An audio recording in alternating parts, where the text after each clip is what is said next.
rapaziada, então voltei aqui, vou dar continuidade aí revendo as doenças em hepatologia. Eu vou dar atenção agora na cirrose hepática, tá? Eu falei que eu ia, quando eu falei da síndrome de Budd-Chiari, quando eu falei também, na verdade, um vídeo que eu vou fazer ainda, né, das varizes esofágicas, eu citei, né, a cirrose hepática. E então, eu vou falar sobre ela, tá? Especificamente sobre ela. É um acontecimento que influencia muito, né, na parte do fígado, né, de forma geral. Então, vou dar uma atenção para ela agora, em patologia, beleza? Bom, eu vou começar falando o que vai ser a cirrose hepática. Bom, a cirrose hepática, em outras palavras, vai ser a substituição do parênquima hepático por fibrose. O que isso quer dizer? O parênquima hepático, ou parênquima de qualquer tecido, se diz respeito ao tecido funcional dele. Parênquima renal, parênquima, enfim, essa é a parte funcional. Então o que acontece? A fibrose a gente sabe que tem sido conjuntivo, né? E vai acontecer com que esse tecido conjuntivo vai começar a substituir o parênquima hepático, tá? E vai fazer com que a funcionalidade do fígado, já que o parênquima está diminuindo, vá mudar. Então a funcionalidade do fígado também vai mudar, também vai diminuir. Porque a gente vai ter menos áreas de uma. O que eu posso dizer? De menos áreas de áreas funcionais do fígado, né? Esse eu quero dizer. Então, no que vai danificar? O que vai acontecer no fígado que vai mudar ele, por assim dizer? Bom, o fígado, como eu falei, ele vai.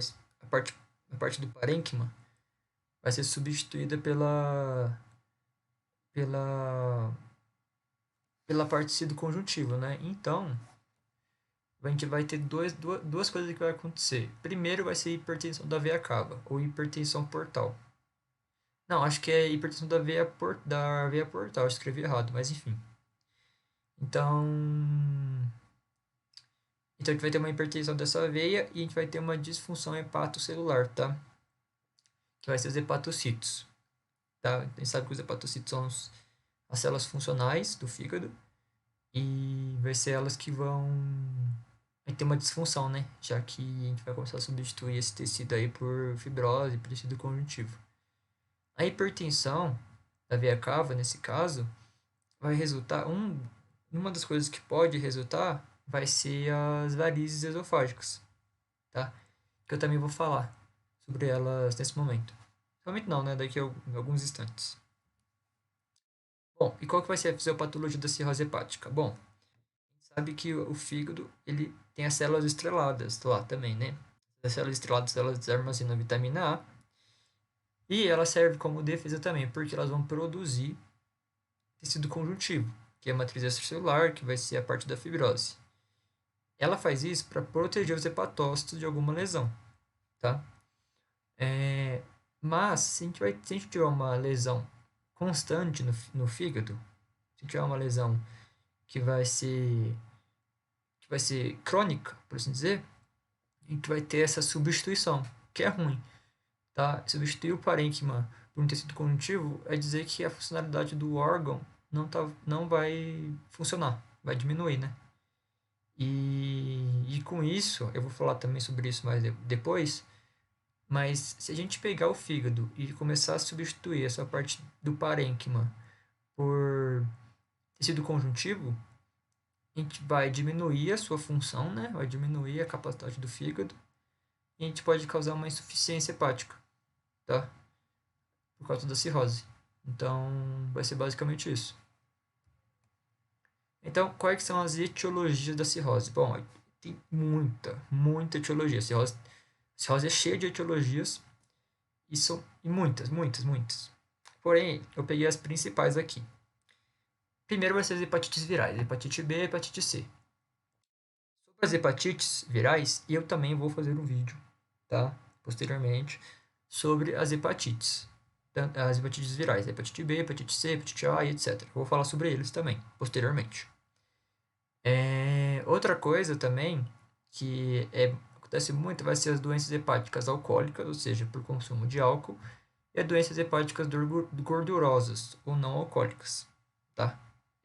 São dois tipos diferentes dessas doenças hepáticas. Eu espero fazer um vídeo também futuramente sobre elas. E uma coisa também que vai influenciar muito vai ser as doenças metabólicas, tá? Que influenciam também na parte da formação da cirrose. Que vai ser a galactosemia, hemocromatose, a doença de Wilson, tirosinemia e a deficiência de alfa-1 antitripsina, tá?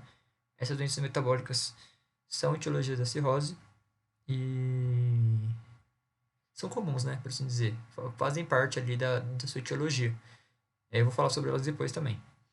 Vasculares. Uma doença vascular que acomete muito a cirrose vai ser a síndrome de Budd-Chiari, tá? Eu já fiz um vídeo de Budd-Chiari, né, um vídeo anterior, que vai ser uma doença, né, que vai fazer com que tenha a parte da problemas na parte da retorno venoso e etc. Então, já fiz um vídeo sobre ela explicando certinho. Colangites biliar primária ou cirrose biliar primária. Isso aí também. Causas cardíacas, que vai ser por congestão hepática. Vai ser insuficiência cardíaca e pericardite. É o insuficiência cardíaca, né? E a inflamação do pericárdio.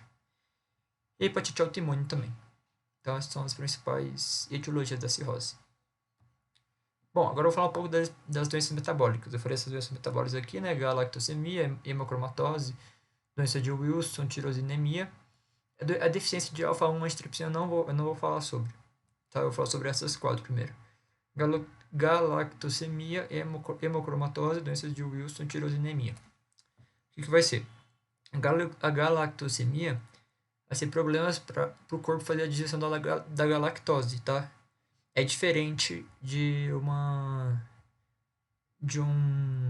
intolerância à lactose, tá? É diferente. A hemocromatose vai ser absorção excessiva do ferro pela parte intestinal. Então, o corpo vai absorver muito ferro na hemocromatose. E a gente vai ver que um dos jeitos de a gente fazer o diagnóstico dessa cirrose vai ser com o uso da ferritina e da transferrina, tá?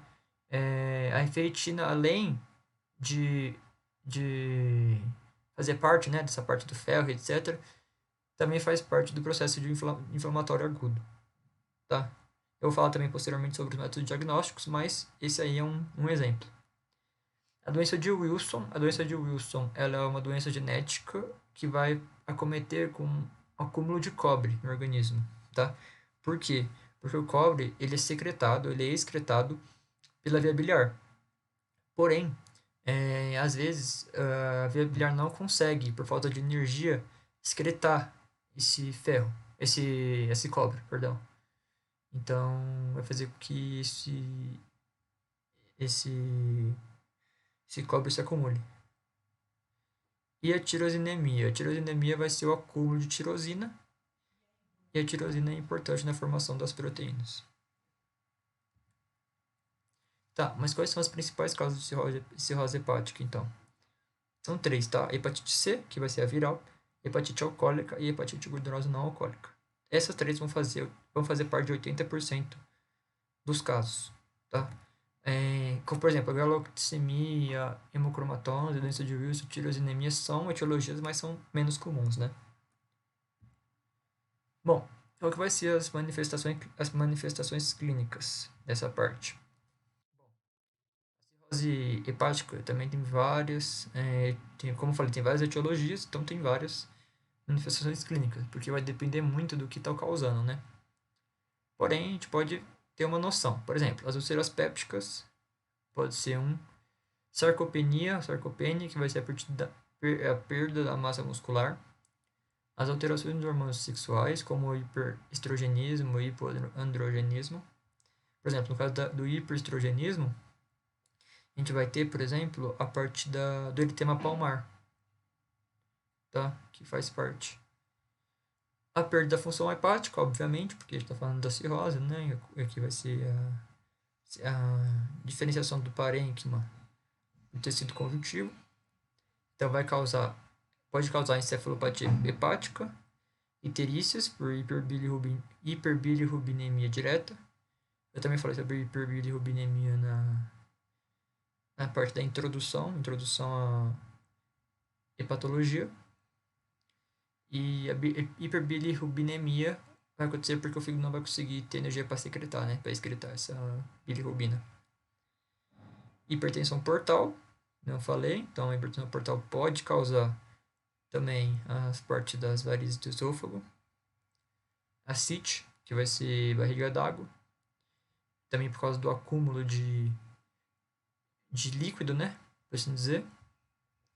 Em caso de cirroses alcoólicas, a gente vai ter dois fatores que vão nos ajudar, que vai ser a contratura de Dupuytren e hiperplasia das glândulas parótidas. A contratura de Dupuytren, por exemplo, vai ser quando o paciente ele não consegue colocar a mão reta em uma mesa. Então, vai ser uma contratura que não vai conseguir fazer isso. É muito comum em casos de cirroses alcoólicas. Então, se ele já apresenta assim, ele já sabe que vai ser uma cirrose de cirrose hepática de etiologia alcoólica.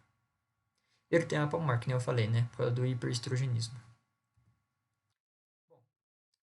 Esse aqui é uma coisa muito importante, que vai ser a classificação de Child-Pugh. O que é isso? Igual eu falei sobre pneumonia, a gente tem scores, né? Que é para ver como que está essa situação e como a gente pode avaliar um paciente para ver como ele tá, tipo assim, se é mais grave, se é menos grave. Por exemplo, na parte da pneumonia que eu estava fazendo lá, eu falei sobre o CURB 65, né? Que vai ser uma das classificações da pneumonia. E a gente vai ter a classificação de Child-Pugh, que é mais comum, tem mais, porém é mais comum em casos de cirrose. O que ele vai avaliar? Ele vai avaliar bilirrubina, ele vai avaliar encefalopatia, ele vai avaliar ascite, ele vai avaliar tempo de protrombina e albumina. Então, por exemplo, a gente vai fazer a avaliação desses 5 fatores. Bilirrubina, encefalopatias, ascite, tempo de protrombina e albumina. A gente vai fazer esses 5. Por quê?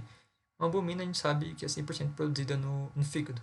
Então a gente pode já ter uma noção, né, assim, de como ele está só vendo a parte de albumina. Bilirrubina, a gente sabe que a bilirrubina ela é excretada pelo fígado, então a gente pode usar isso também para que a gente consiga ver o nível para que a gente consiga ver o nível do paciente, né? Tempo de protrombina, a gente sabe que a protrombina ela é um dos fatores de coagulação, né? Que é o fator 2, né? Que passa para trombina e etc. Então, ela também é importante ver, né? Porque a gente sabe que os fatores de coagulação são formados no fígado também. Menos o fator 8. O fator 8 é formado no endotélio vascular.